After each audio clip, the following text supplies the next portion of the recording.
Bonjour à tous et toutes. Bonjour les jeunes qui sont ici. Et bonjour à Pierre-Henri et à sa famille en ce jour de ta confirmation. Au cours de leur rencontre de catéchisme, les jeunes ont réfléchi sur le sens de leur vie à la lumière de l'écriture grâce à notre moniteur en chef, Fred, qui est là et qui a préparé aussi le diaporama qui nous permettra de suivre ce culte et de chanter les louanges du Seigneur. Aujourd'hui, jour de confirmation, je voudrais aussi rappeler que d'autres catéchumènes ont été baptisés. Les autres du même groupe, c'est un groupe extraordinaire, vraiment, c'est jeunes de grâce. Donc, nous pensons aussi à ceux qui ont reçu le baptême pour Pentecôte, Mona, Anna et Claire. Et aujourd'hui, Pierre pourra confesser à son tour sa foi en Christ lors de ce rite que notre Église protestante appelle la confirmation de l'alliance du baptême. Je donne la parole à Fred, peut-être pour introduire le chant, et après nous ferons une prière.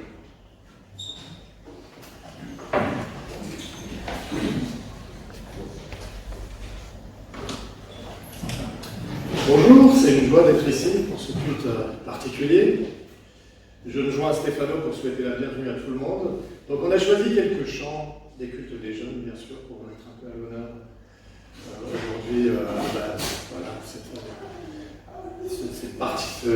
ce culte bien particulier pour la confirmation du baptême de Pierre-Henri. Alors je vous invite à vous lever, exactement, pour chanter « Venez le célébrer ». Venez le célébrer.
Venez le célébrer, on a le droit de taper dans les mains. D'accord? Je pense que tout le monde peut y arriver. C'est venez le célébrer, célébrer, célébrer, chanter. Ça va jusqu'à là? C'est tout. Alors je vous propose de le refaire. Et n'oubliez pas, après venez le célébrer, du refrain, on fait clap clap. Venez le célébrer.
là, vous avez vu qu'il y a en bas. Oh, oh, oh, oh. Oh, oh, oh, oh, oh, oh, oh, oh, oh,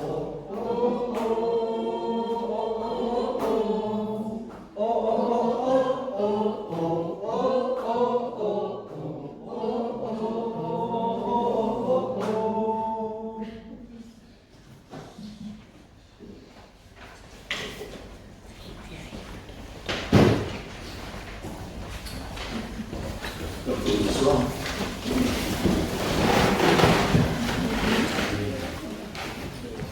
Alors, est-ce que vous connaissez ce tableau du grand maître italien de la Renaissance, Filippino Lippi? Je vais essayer de travailler mon accent. Lippi. C'est une représentation du XVe siècle de Marie tenant l'enfant Jésus sur ses genoux, qui est exposée à la National Gallery de Londres. Robert Cummings, un éminent critique d'art, était troublé par l'étude de ce tableau de ce grand maître italien. Selon lui, il ne fait aucun doute que Lippi, en 1475, était bien habile à utiliser la couleur et la composition, mais en regardant attentivement, on se rend compte que les proportions de l'image sont légèrement erronées. Les collines de l'arrière-plan sont exagérées, comme si elles pouvaient basculer ou sortir du cadre. Les deux personnages agenouillés semblent maladroits, mal à l'aise. Et c'est d'autant plus curieux qu'on ne retrouve absolument pas ce type de défaut dans les autres œuvres de ce peintre Filippino Lippi. Et l'éminent critique d'art Robert Cummings n'a pas été le premier à être troublé par ce tableau. De nombreux autres critiques avant ont émis des réserves pour ce problème de perspective. De nombreux autres experts avant. Mais pendant qu'il observait ce tableau, Robert Cummings eut une révélation. Il se dit, et finalement, et si ce tableau n'avait jamais été destiné à être accroché dans une galerie, mais uniquement pour être dans un lieu de prière. Il s'est alors agenouillé et a soudain compris ce que des générations de critiques d'art avaient manqué. À genoux, depuis son nouveau point de vue, depuis son nouveau point d'observation, Robert Cummings s'est retrouvé à contempler une pièce parfaitement proportionnée. Alors là, c'est une reproduction sur le vidéoprojecteur, donc je pense que c'est difficile de faire la même expérience. Mais ça vous donne une idée. Le premier plan s'était naturellement déplacé derrière l'arrière-plan, tandis que les personnages semblaient tout d'un coup installés. Leur maladresse, comme le tableau lui-même, s'étant transformée en grâce. Donc ce n'était pas la perspective de la peinture qui était pas bonne, finalement.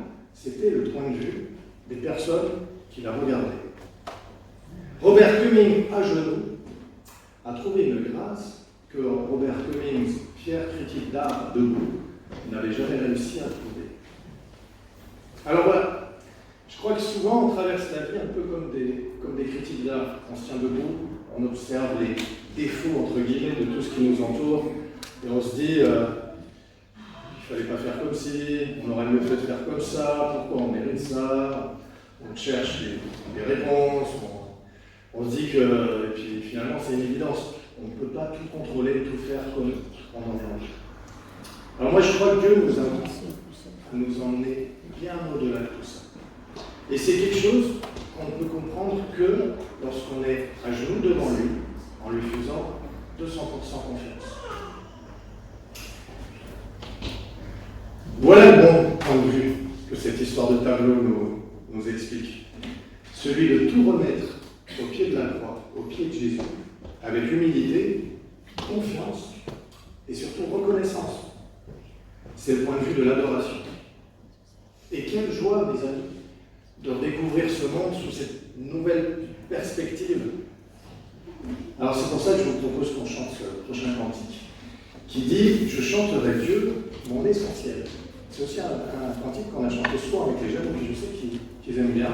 Et je pense que beaucoup ont compris pendant ces années, ces différentes années de discussion, de parcours autour de la foi, qu'effectivement il y a une nouvelle perspective qui peut s'ouvrir, à condition de laisser vraiment 100% confiance à Dieu. Je chanterai toi.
Merci Fred. Il y a quelques semaines, je suis allé chez Pierre-Henri pour préparer donc la confirmation et j'avais amené une Bible, The Bible. C'est une Bible extraordinaire pour la jeunesse. Mais je n'ai pas pu lui rendre cette Bible. Et vous savez pourquoi?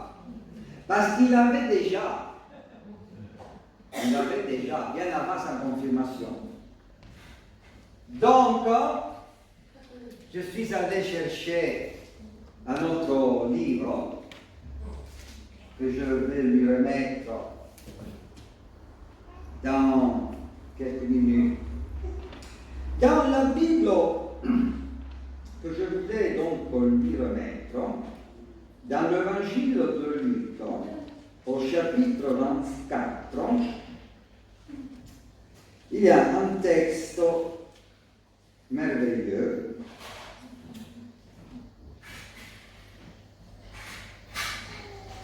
connu comme Emmaüs.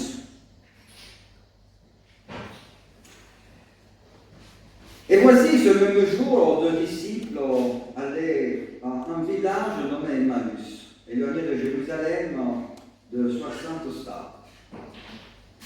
Et ils s'entretenaient de tout ce qui s'était passé.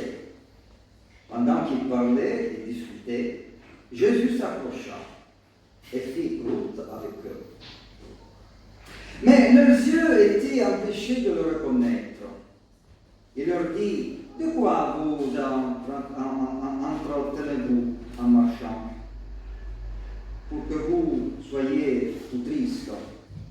L'un d'eux, nommé Cléopas, lui répondit, es-tu le seul qui, séjournant à Jérusalem, ne sache pas ce qui est arrivé à ces jours-ci? Quoi? Leur dit-il. Ils lui répondirent, ce qui est arrivé au sujet de Jésus de Nazareth, qui était un prophète puissant en œuvre et en parole devant Dieu et devant tout le peuple. Et comment les principaux sacrificateurs et nos magistrats l'ont livré pour le faire condamner à mort et l'ont crucifié. Nous espérions que ce serait lui qui délivrerait Israël. Mais avec tout cela, voici le troisième jour que ces choses se sont passées. Il est vrai que quelques femmes d'entre nous ont fort étonnés, s'étant rendues de grand matin au sépulcre, n'ayant pas trouvé son corps.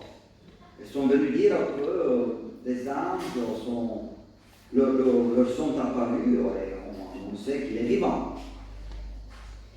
Quelques-uns de ceux qui étaient avec nous sont allés au sépulcre et ils ont trouvé les choses comme les femmes l'avaient dit. Mais lui, ils ne l'ont point vu. Alors Jésus leur dit, ô homme sans intelligence et dont le cœur est lent à croire tout ce qu'ont dit les prophètes, ne fallait-il pas que le Christ souffrit ces choses et qu'il entra dans sa gloire? Et commençant par Moïse et par tous les prophètes, il leur expliqua dans toutes les Écritures ce qui le concernait. Lorsqu'ils furent auprès du village où ils allaient, il parut vouloir aller plus loin, mais ils le pressèrent en disant, reste avec nous, car le soir approche, le jour est sur son déclin. Et il entra pour rester avec eux. Pendant qu'il était à table avec eux, il prit le pain, et après avoir rendu grâce, il le rompit et le leur donna. Alors leurs yeux s'ouvrirent et ils le reconnurent. Mais il disparut de devant eux.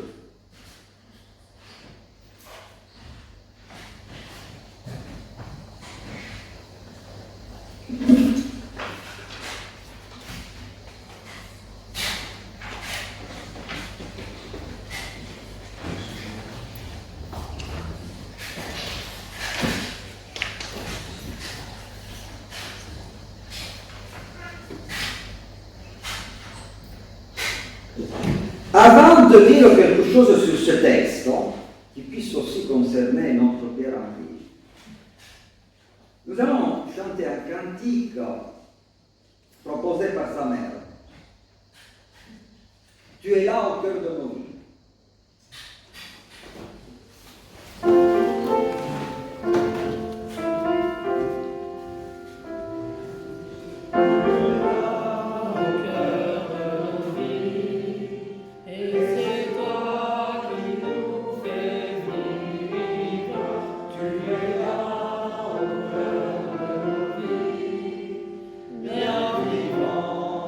Jésus.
Prenez place. Un jeune pasteur va voir un de ses confrères et lui demande: mon frère, comment doit être un bon sermon? Comment il faut faire un bon sermon? Un bon sermon, lui répond-il, doit avoir un bon commencement et une bonne fin. Puis, tu fais en sorte que le commencement et la fin soient rapprochés le plus possible.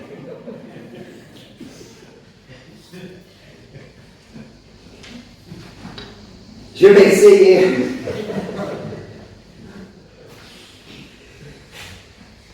L'apparition du ressuscité aux disciples d'Emmaüs. En lisant ce récit, on ne peut manquer de remarquer le renversement de situation qui s'opère. La séparation, la tristesse et l'incompréhension du début se transforment progressivement en retrouvailles, joie et intelligence des événements à la fin. Ils sont deux. L'un s'appelle Cléopâtre, l'autre n'a pas de nom. Peut-être représente-t-il tout chrétien invité à redécouvrir son propre cheminement de foi vers Jésus ressuscité. Profondément déçus et découragés, ils s'éloignent donc de Jérusalem où Jésus les avait conduits. Ils pensaient que Jésus de Nazareth serait le libérateur d'Israël, mais il est mort. Et la belle aventure s'achève pour eux dans l'amertume. Or, Jésus les rejoint sur le chemin de leur déception, mais s'ils le voient bien, ils ne le reconnaissent pas. Il appartient désormais au Seigneur lui-même d'ouvrir les yeux des disciples de leur intelligence. Il ranime peu à peu leur foi en leur expliquant les Écritures et en partageant leur repas. Et justement, au cours de ce repas, leurs compagnons refait les gestes de la multiplication des pains et de la scène. Ils rompent le pain, ce que nous allons faire plus tard, et le leur donnent. Et immédiatement, les deux disciples reconnaissent alors Jésus ressuscité. Certes, à ce moment, Jésus disparaît à leur regard, mais bien loin d'en être au-dessus. Les deux disciples, à nouveau pleins d'enthousiasme, repartent tout joyeux vers la communauté qu'ils avaient désertée. Là, les autres disciples leur confirment que le Seigneur est vraiment ressuscité d'entre les morts. Le chemin suivi par les disciples d'Emmaüs est toujours d'actualité. Alors là, nous avons fait la lecture. Là, je fais un résumé. Maintenant, je vais se tester rentrer vraiment dans notre cœur ce grand texte de Luc 24. Ce texte parle d'une rencontre entre Jésus et deux hommes. Comment croire en Jésus? Eh bien, chers frères et sœurs, c'est possible car Jésus est vivant. Avec Jésus, ce maître de Nazareth, il s'est passé quelque chose d'insolite, quelque chose de haute. Cet homme extraordinaire qu'ils avaient connu lorsqu'ils marchaient sur les routes de Palestine, qu'ils avaient admiré, ils auraient sûrement voulu mieux le connaître, car ces deux hommes d'Emmaüs ne faisaient pas partie des 12 apôtres. Donc ils le suivaient, mais un peu plus à l'écart. C'est Jésus qui avait bouleversé la vie de multitudes des gens qui les avaient intrigués. C'est Jésus qui avait annoncé le royaume de Dieu, royaume de justice et de joie. Ce Jésus est vivant. Dieu l'a ressuscité. Jésus est à la portée de tous et son message à sa personne, sa présence spirituelle s'approche. Vient à la rencontre de l'être humain pour réveiller la foi confuse, incertaine et lui donner une vision. Cette annonce a divisé l'humanité. Les psychologues disent que c'est des rêves enfantins. Les philosophes expliquent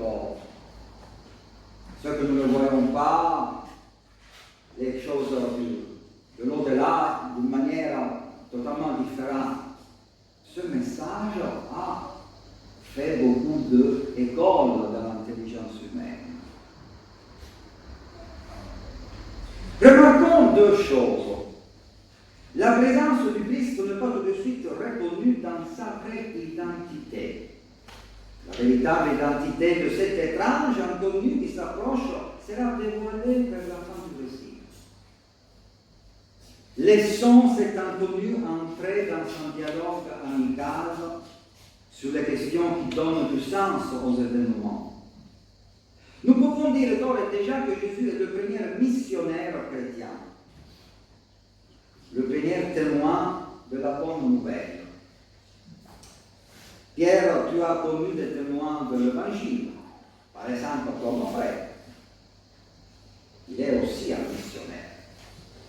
Mais le premier témoin qui réveille la foi de tous les témoins est Jésus. Pas les disciples. Jésus. Jésus lui-même. Ni Marie de Magdala au sépulcre vide, ni les apôtres, mais Jésus lui-même est le premier témoin de la bonne nouvelle. Jésus, missionnaire. Le premier missionnaire. Sur le chemin d'Emmaüs, cet inconnu, face au désarroi donc de deux hommes, explique les Écritures. Le ressuscité vient en aide pour comprendre la Bible. Un livre, il y a beaucoup de choses.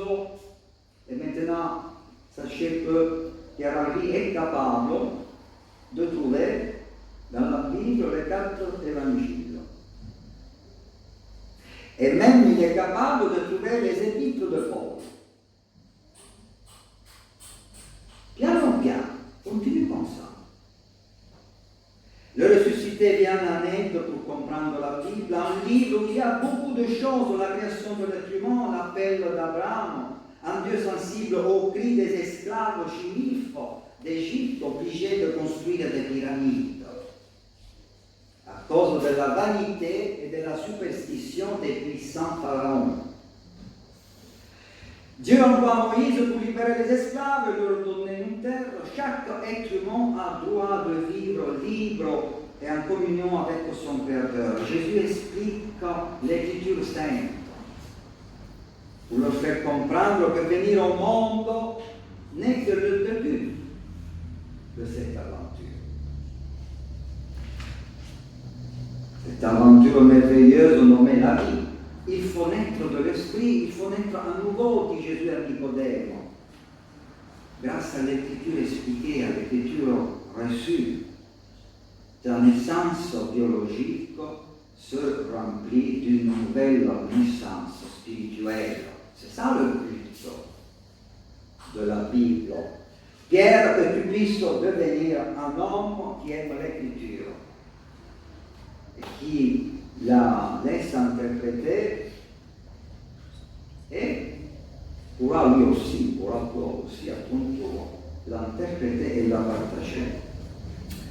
Après la mort de Jésus, la foi des deux disciples est testée. Ils disent, nous espérions que, nous avions imaginé que ce serait lui qui apporterait la rédemption à Israël, et voilà qu'ils l'ont condamné à mort et l'ont crucifié. Jésus est déjà ressuscité, mais maintenant il faut ressusciter la foi des disciples. À nouveau au boulot, notre Jésus. À nouveau au boulot. Les yeux de ces deux hommes sont orientés et paralysés sous le tombeau sombre où Jésus avait été enseveli. Cet inconnu se met au boulot, explique la parole, fait route avec eux, leur annonce la résurrection, il reste avec eux, il mange avec eux et s'empare de leur cœur finalement pour chasser la peur et leur offrir la lumière de l'espérance. Et les deux hommes disent, à ce moment-là, reste avec nous, car le soir s'approche. Parole magnifique, qui invite chacun de nous à désirer la présence de Dieu. Reste avec nous, car le soir approche. C'est-à-dire, il faut invoquer la présence de Dieu. Tu ne peux pas la considérer comme acquise, tu dois invoquer Jésus, l'attendre et le désirer. Reste avec nous, car le soir s'approche. Pierre, que tu sois un homme qui invoque et qui espère en Dieu, un homme qui s'adresse à lui, un homme qui désire la présence de Dieu et la cherche. Reste avec nous. Puis, il y a ce repas eucharistique dans le texte. Les trois hommes prennent un repas ensemble et les verbes utilisés appartiennent à la célébration eucharistique. Il prit le pain et prononça la bénédiction, puis le rompit et le donna. Ces paroles font revivre le dernier repas du jeudi saint, qui dit, bien, ces paroles deviennent de quelque manière à Emmaüs, le premier repas du ressuscité. Et au cœur de cet événement, durant que les trois hommes mangent ensemble, c'est de voir la révélation que cet inconnu, à ce moment-là et pas avant, cet inconnu est le Seigneur. Mais au même moment où cette révélation est saisie, voilà que le Seigneur disparaît. Alors les yeux s'ouvrirent et le reconnurent, mais il disparut devant eux. Toutefois, cette disparition ne perturbe pas les deux hommes. Il y a comme une sérénité, malgré la disparition. Les deux hommes prennent la disparition de Jésus comme quelque chose de normal et ils rentrent heureux à Jérusalem. Après l'avoir reconnu, maintenant Jésus rentrera dans l'invisible, mais ils sont sereins.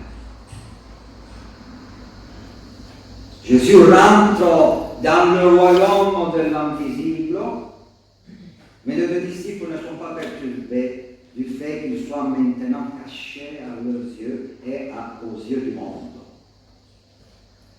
Pierre, que tu puisses devenir un chevalier de l'invisible, comme le disait très bien le grand philosophe danois Kierkegaard.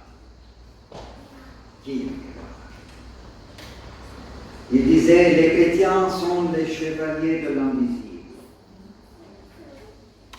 Ce sont des gens qui tiennent la route de la foi, de la justice, de l'espérance, de l'amour, malgré le fait que l'Esprit de Dieu soit invisible aux yeux, soit invisible aux hommes. Les deux hommes d'Emmaüs participent, contrairement à nous, parce que nous sommes totalement dans le royaume de l'invisible. Les deux hommes d'Emmaüs, ils étaient à la frontière à ce moment-là, parce qu'ils partagent le moment où ils l'ont vu, après Jésus rentre dans l'invisible. Nous sommes totalement dans le royaume de l'invisible. Eux, ils sont à la frontière. Ceux qui ont cru sans savoir vu. Croire sans voir n'est pas facile. Mais Emmaüs peut nous l'enseigner. Voici aussi la raison pour laquelle je suis choisi ce texte. Afin que notre nouveau chevalier de l'invisible,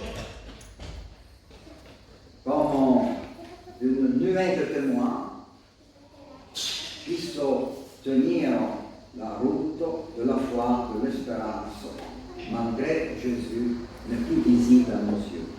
Jésus n'apparaît jamais.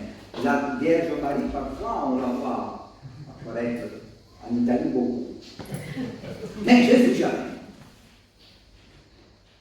Et pour conclure un dernier point, la course dans la nuit, ils se levèrent à ce moment même et retournèrent à Jérusalem. C'est-à-dire que la mission commence à partir de l'expérience pascale de la résurrection.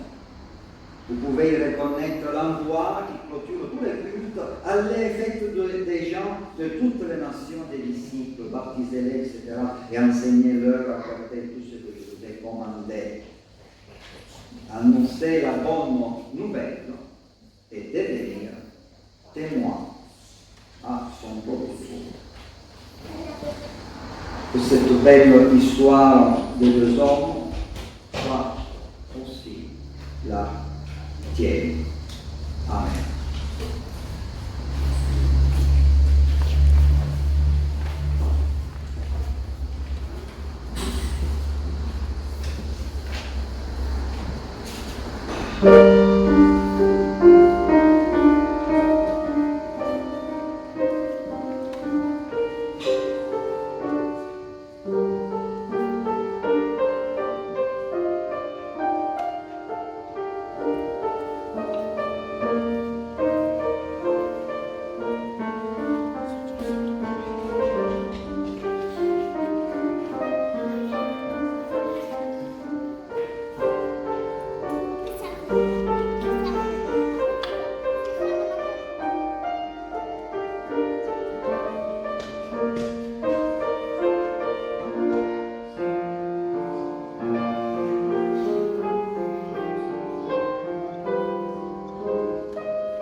Trouver dans ma vie ta présence.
Bien, nous arrivons maintenant au moment où tout le monde peut s'asseoir, sauf un.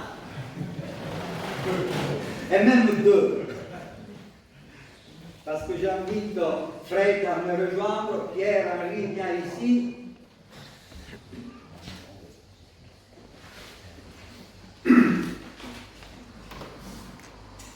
Alors, Jésus leur parla de nouveau et dit, je suis la lumière du monde. Celui qui me suit ne marchera pas dans les ténèbres, mais il aura la lumière de la vie. Pierre-Henri, là on fait les choses selon la liturgie officielle. Hein? Pierre-Henri, que demandes-tu? Je demande la confirmation de l'alliance de mon baptême. Avec l'Église, veux-tu confesser la foi chrétienne? Oui, je le veux. Jésus-Christ est le Seigneur. Et là, Pierre va lire une confession de foi qu'il a choisie comme sa propre confession de foi à partager avec nous tous. Éternel, je crois que tu es le Dieu vivant, que tu es mon Dieu. Je crois que tu as donné ton Fils Jésus-Christ pour nous sauver. Il est mon frère, mon ami, mon Seigneur. Je crois que ton esprit nous fait vivre avec plus de foi, plus d'espérance et plus d'amour. Je crois que c'est ensemble que nous avançons vers toi et qu'ensemble nous ferons un monde plus juste. Mon Dieu, je crois qu'il n'y a en toi que tu viens et que tu nous fais vivre éternellement. Tu peux rester ici si tu veux, avec ton frère. Pierre, en proclamant que Jésus est le Seigneur, tu t'es placé avec nous sous son autorité. Tu appartiens à son Église. Avec nous, tu es invité à prendre part à la vie spirituelle de cette Église par la participation au culte et la scène, et naturellement continuer à fréquenter le groupe des cathés, le groupe des jeunes, le groupe de notre merveilleuse jeunesse. Frères et sœurs, vous êtes témoins de la foi et de l'engagement de notre catéchumène, Pierre-Henri. L'amour de Dieu est toujours au premier, le Seigneur est fidèle. Nous qui avons été baptisés, nous qui sommes enfants de Dieu, par la foi en Christ, mort et ressuscité, nous appuyons donc Pierre-Henri dans notre Église, et vous êtes sa famille spirituelle. Vous les entourerez de votre affection et le soutiendrez par votre prière. Vous serez ainsi pour lui des témoins de l'amour de Dieu, et que Dieu nous soit en aide. Être des témoins et être toujours des exemples, hein? C'est toujours un défi extraordinaire. Même si le Christ est le premier témoin, le premier missionnaire, heureusement. Fred, est-ce que tu veux ajouter quelque chose? Alors Pierre-Henri, on peut dire qu'on l'a vu grandir, hein, pour le coup, surtout quand je vois son petit frère, maintenant, effectivement. Ce qui est remarquable avec Pierre-Henri, c'est que c'est un jeune qui a de la conversation. Hein. Beaucoup d'entre vous, vous en êtes rendu compte, et puis avec toutes ces années, tu peux rester. Avec toutes ces années, moi j'ai pu voir ces conversations, ces sujets de conversation ont pu évoluer. On a commencé avec les Pokémon, hein, les Naruto, Naruto encore un petit peu, puis c'est passé par le bricolage, le collège, les projets professionnels, la politique. Et dernièrement, un sujet qui lui tenait assez à cœur, c'est la moto. Alors voilà, je sais que tu as eu quelques petits soucis mécaniques avec la moto, etc. Bon, ça m'a fait penser à quelque chose d'extrêmement simple. Tu sais bien, la moto, pour que ça fonctionne, il faut du carburant. On est bien d'accord avec ça. Ben, nous aussi, toi et moi, c'est pareil, pour qu'on fonctionne dans notre vie, il faut un minimum de carburant, et même il faut en mettre régulièrement. Alors moi, par exemple, c'est le café, déjà le matin, Maintenant, j'en ai peut-être pas eu assez, mais voilà, ça marche bien. Et ce que je te conseille comme carburant pour bien commencer ta journée, c'est la Bible. Donc, The Bible, tu l'as déjà. Mais voilà, moi, je t'encourage vraiment à passer un petit moment à lire la Bible chaque matin. Pas comme une superstition, pas comme un rite en se disant si je lis pas ma Bible, il va m'arriver un malheur dans ma journée. Pas du tout, quoi. Mais juste pour se dire, tiens, est-ce que Dieu a quelque chose d'intéressant à me dire aujourd'hui, ce qui concerne ma journée? Et je peux te garantir par expérience que petit à petit, il aura des choses très intéressantes à te dire.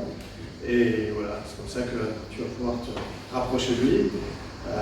Et donc, moi, je voulais te laisser ce verset aussi, qui est une des dernières paroles de Jésus dans la Bible, qui dit, n'oubliez pas, je suis avec vous tous les jours jusqu'à la fin du temps. Donc, Jésus est avec toi tous les jours jusqu'à la fin des temps. Amen. Amen. Amen. Et on te donne aussi un petit cadeau, vu que tu as déjà la Bible. C'est une surprise.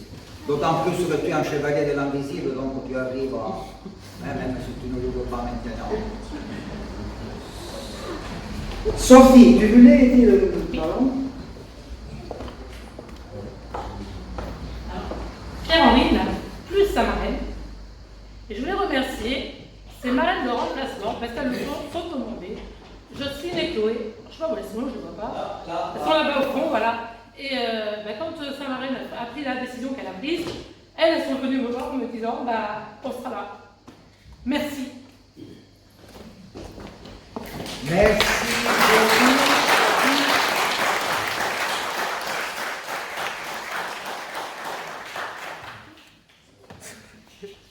Alors, je vous propose... On va chanter le Notre Père.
Bien, là, nous arrivons au moment de l'offrande, et puis les annonces, on le fera après.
Alors, brièvement, il y a donc 2 places qui se sont libérées pour le voyage en Sicile du 27 octobre au 3 novembre. Et donc, j'invite vraiment à profiter de cette occasion pour participer avec notre guide italien, Margot, au Tour de Sicile. Nous sommes 30, mais il y a des instruments et il y a donc 2 places encore disponibles. Et je vous rappelle de vous inscrire pour la journée du 22 août à la journée au Tourne, l'auberge des Tournes avec Christian Barbet. Voilà, les gants d'été, vous les avez là. Alors, si vous avez des jeunes qui n'ont pas encore des gants, vous pouvez vous adresser à moi ou à Frère. Est-ce qu'il y a d'autres choses à rappeler? Je regarde cercando nos paroisses. Et alors, chers frères et sœurs, aujourd'hui c'est le 3e dimanche du mois, et ça tombe aussi très bien. Parce qu'au moment d'une confirmation, normalement on invite les catéchumènes à participer à l'Eucharistie, ce qu'on appelle aussi l'Eucharistie, même aussi dans notre église, la Sainte Seine. Et donc, je lis la liturgie de la Seine, peut-être que pour beaucoup parmi vous, c'est la première fois de voir comment ça marche chez les protestants.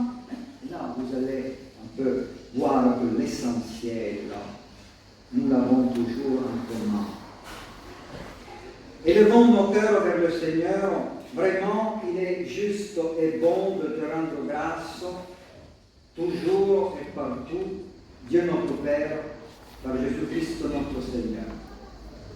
En lui, tu as créé toutes choses et tu nous as façonnés à ta propre image. Par lui, tu nous as rachetés de l'esclavage du péché et de la mort.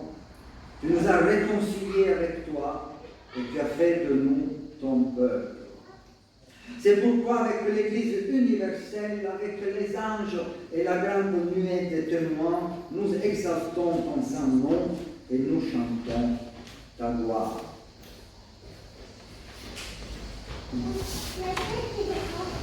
Je lis le texte de l'institution de la scène. Le soir venu, Jésus se mit à table avec les 12 autres disciples. Pendant le repas, il prit du pain et après avoir rendu grâce, il le rompit et le leur donna en disant, prenez, mangez, ceci est mon corps. Ayant aussi pris la coupe et rendu grâce, il la leur donna en disant, buvez-en tous, car ceci est mon sang, le sang de l'alliance qui est répandu pour beaucoup pour la rémission des péchés. Je vous l'ai dit, désormais, je ne boirai plus de ce fruit de la vigne, jusqu'au jour où je le boirai nouveau avec vous dans le royaume de mon Père.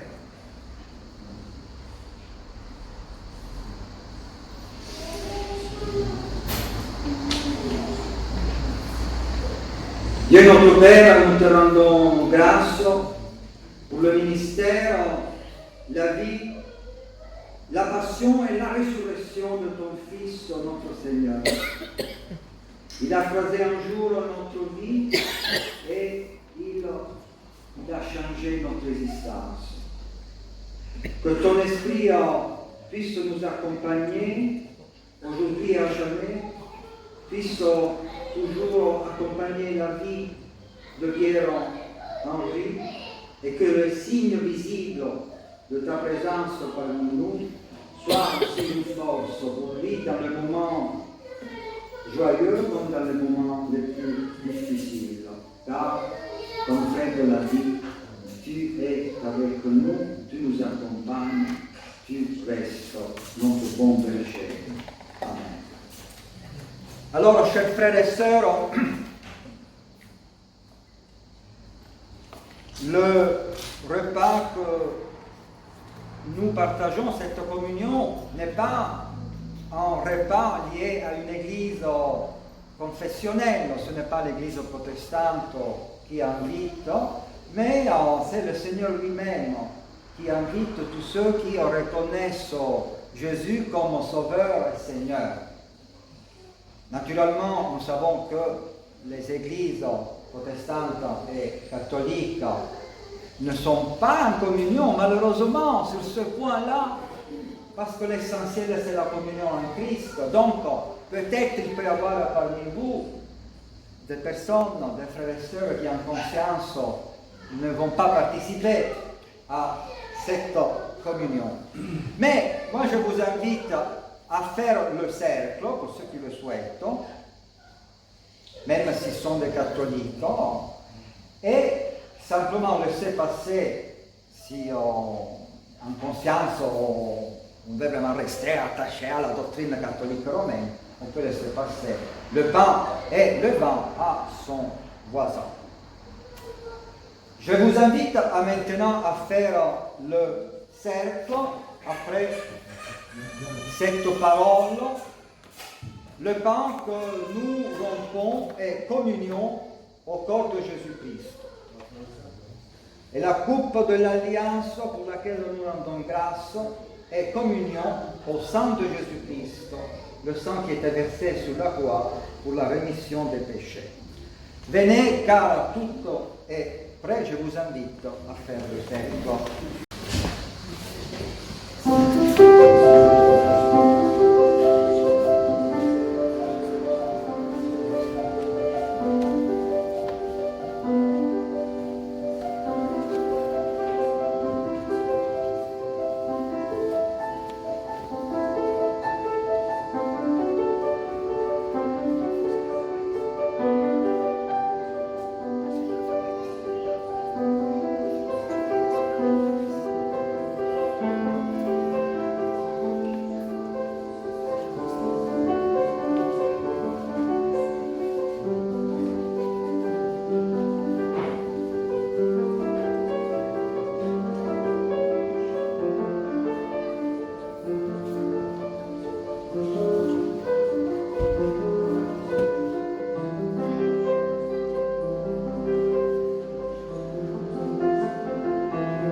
Seigneur, nous te rendons grâce pour la joie de cette communion,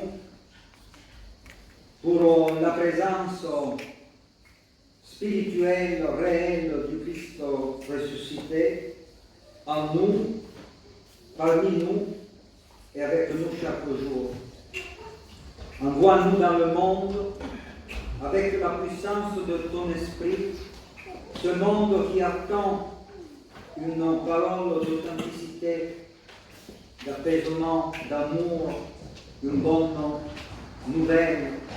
Ce monde qui attend la manifestation des enfants de Dieu, afin que, comme le disait Saint François d'Assise, là où il y a la haine, puisse naître à nouveau l'apaisement et la réconciliation. Là où il y a les ténèbres, nous puissions apporter de la lumière.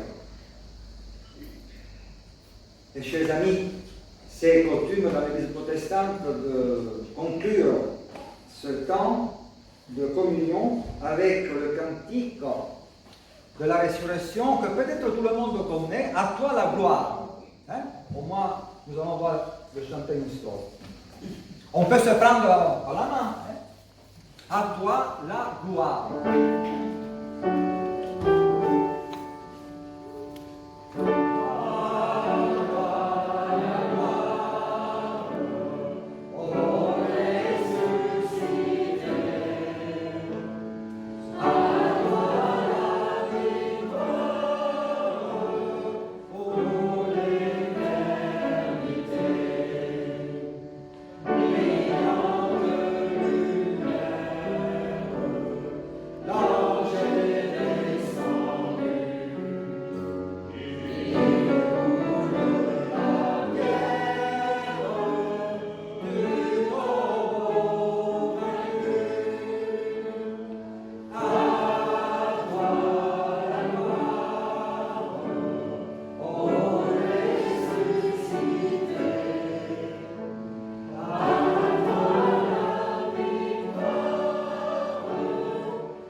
Le Seigneur vous bénit et vous garde.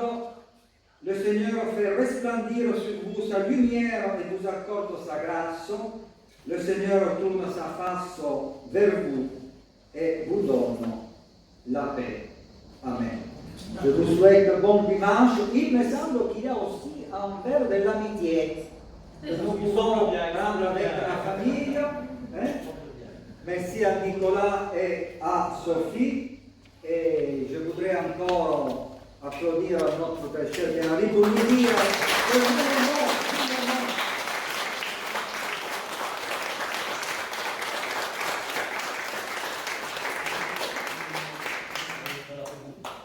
bon apéro.